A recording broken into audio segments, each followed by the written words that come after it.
آج ہم آپ کے سامنے حاضر ہوئے ہیں انتہائی افسوس کی گھڑی میں۔ جو کچھ اس وقت آزاد کشمیر میں ہو رہا ہے یہ پاکستان کی تاریخ کے 78 سالوں میں نہیں ہوا۔ آج ہم نے اس ریاست کا خونخوار چہرہ آزاد کشمیر کے عوام کو دکھا دیا ہے۔ جو فریب کا نظام، جھوٹ کا نظام پورے ملک پر مسلط ہے، آج ہم نے پوری دنیا کو بتایا کہ آزاد کشمیر میں آزادی کی جد و جہد کرنے والے اس سے مستثنا نہیں ہیں۔ گولیاں برسائی گئی ہیں، نہتوں کو شہید کیا گیا ہے۔ ہمیں بہت افسوس ہے جو ہمارے جوان ہیلی کاپٹر کے کریش میں شہید ہوئے ہیں۔ ہم ان کی مغفرت کے لیے دعا گو ہیں، اللہ تعالیٰ ان کے درجات بلند فرمائے۔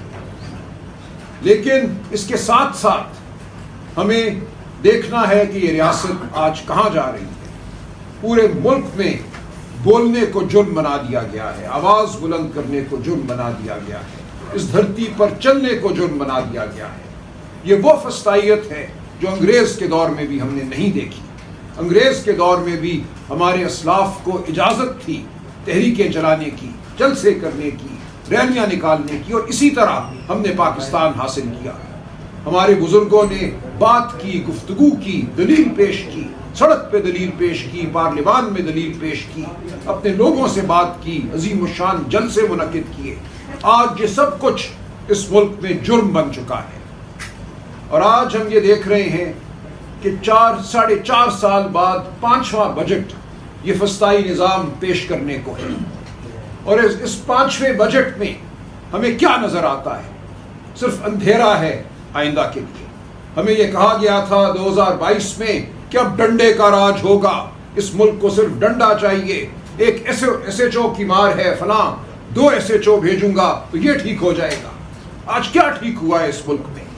یہ ملک آج کہیں زیادہ گہری کھائی میں ہے۔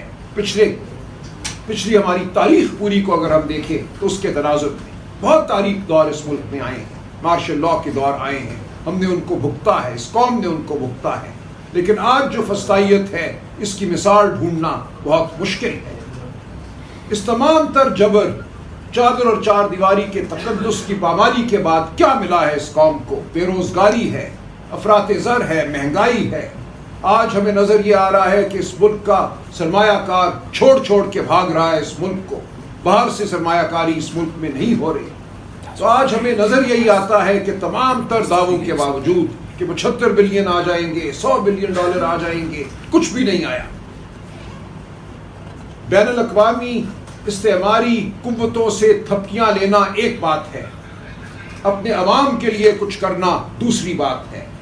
آپ اپنے عوام کو بھیڑ بکریاں سمجھیں، آپ ان کا ووٹ چرائیں، آپ ان کی آزادی سلب کریں، عدالتوں پر حملہ کریں 26ویں 27ویں ترمیم کے ذریعے، آپ ان کو خوف میں مبتلا کر دیں، ان کی زندگی کو حقیر جانیں، ان پر گولیاں چلائیں، وہ کشمیر ہو یا وہ اسلام آباد ہو یا وہ کوئی اور علاقہ ہو پاکستان کا، اور اس کے بعد یہ تمنا کریں کہ اس ملک میں معیشت دوڑے گی، اس ملک میں ترقی ہوگی، فیکٹریاں لگیں گی، نوجوان جو ہیں ان حماق سے اس ملک کی تعمیر میں اپنا رول ادا کریں گے، جبکہ آپ ان نوجوانوں کو یہ کہتے ہیں کہ تم ووٹ دینے کے قابل بھی نہیں ہو، اور اگر ووٹ دیتے ہو تو تمہارے ووٹ کی کوئی وقت نہیں ہے۔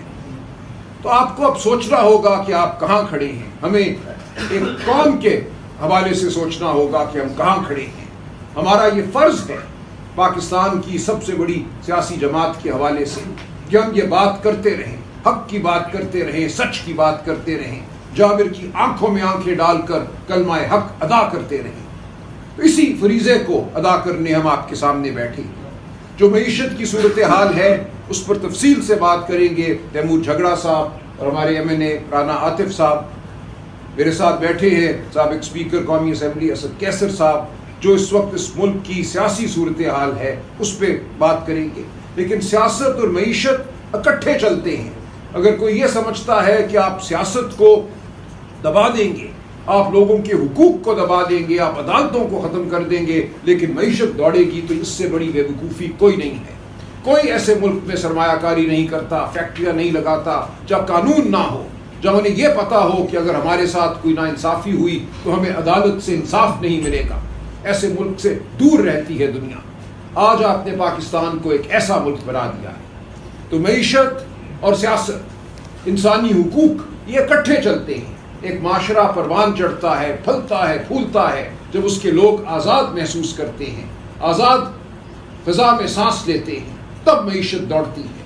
تو آج ہم آپ کے سامنے یہی استدعا کرنے آئے ہیں ان سے جو اپنے آپ کو اولل الامر سمجھ بیٹھے ہیں، جو اپنے آپ کو وقت کا حاکم سمجھ بیٹھے ہیں، فارم 47 والے ہوں جو ان کے پشت پناہ ہوں. ہم ان سب کو یہ کہتے ہیں ہوش کے ناخن لو. عمران خان کو جیل میں ڈال کر تم نے پوری دنیا کو یہ پیغام دیا ہے کہ پاکستان ایک جیل خانہ ہے.